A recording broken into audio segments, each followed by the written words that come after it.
All right, welcome back to the first time homebuyer survival series. This is part 2, and we're doing one of these videos every day for the rest of the year. My name is Steve Lopresti. I'm a real estate agent in Hamilton, and I work with a lot of first time buyers. So the purpose of this series is to help you fully prepare for your home buying purchase if you're thinking about buying something in 2026 or anytime even after that. If buying your first home is something you've been thinking about, but you're not really too sure how the process works, this series is going to break down the entire process from start to finish in very granular detail so that nothing gets missed and that you're fully prepared and fully confident to buy that first home. And if you want the PDF version of the first time home buyer survival guide so you can refer back to it, the link is down in the description. You can grab that at any time. It's completely free. Or if you have any questions at any point, you can always reach out to me. All right, let's get into it. So before we get into the practical steps of buying a home, we need to talk about something much more important, which is, should you even be buying at all right now? Or is it better for you to wait?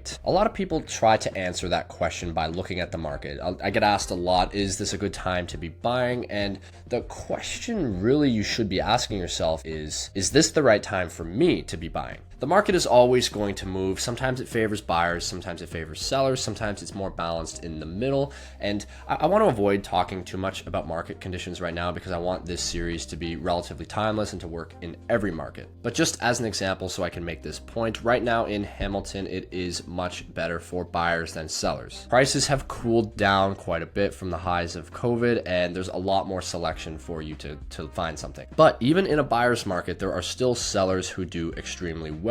I had these clients recently who were selling their home. They were downsizing and moving to a retirement home. They bought their home decades ago. And even though right now it's a buyer's market, for those sellers, they still did extremely well because the home is worth way more, like more than 10 times what they paid for it all those years ago. So for them, the market is great. At the same time, on the flip side, there are buyers who shouldn't be jumping into the market right now, even though it's a great time to be buying. Maybe they're carrying too much debt, or they just started a new job, or they don't really have the income history built up yet, especially if they're self-employed. In those cases, even if the market is great, the timing isn't right for them personally. This is why looking at headlines or trying to time the market is dangerous. People who bought during the COVID frenzy didn't buy because the home was right for them. They bought because everyone else was buying. A lot of them rushed, ended up overpaying or getting caught in bidding wars, and they got stuck in places that they can't comfortably afford. They weren't thinking, does this home make sense for me long term? They were thinking, I need to buy something now before I miss out. That's the wrong mindset, and it can end up biting you. So the questions you should be asking yourself before buying a home is,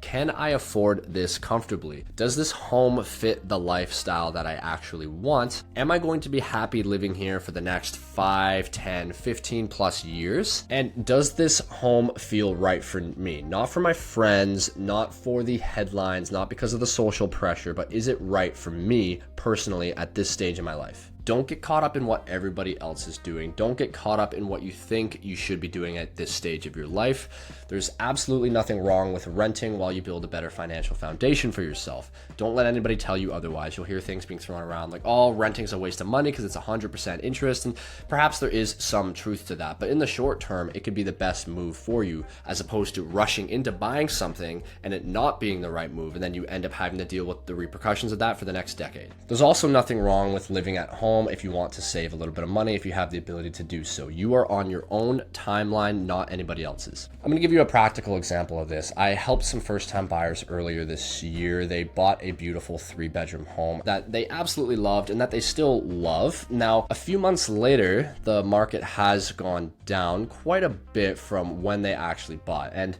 had they waited, they probably could have saved a little bit of money. But we also have no way of knowing where the market is going to go. What if the market went the other way and they ended up paying more than they could have? More important than that, they bought a home that fits their lifestyle, it fits their long-term goals, and it fits their budget right now. Their payments are comfortable, their jobs are stable, and even with prices fluctuating in the short term, they're still incredibly happy with their purchase to this day. That's what matters. And in 10 years, when they're upsizing because they have kids and they need some more space, they won't care what the market did in the short term.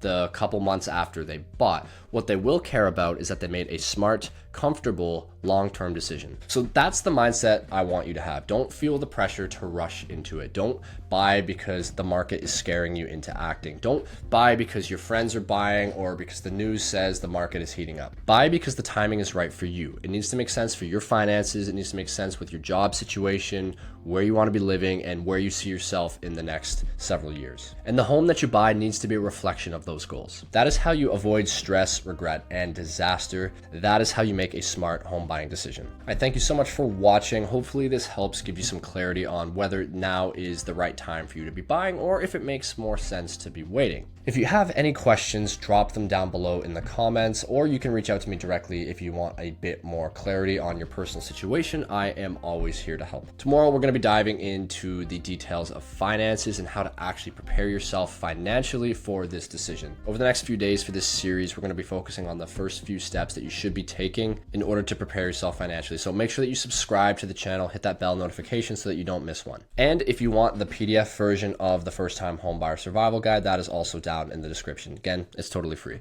Thanks again for watching. I'll see you tomorrow.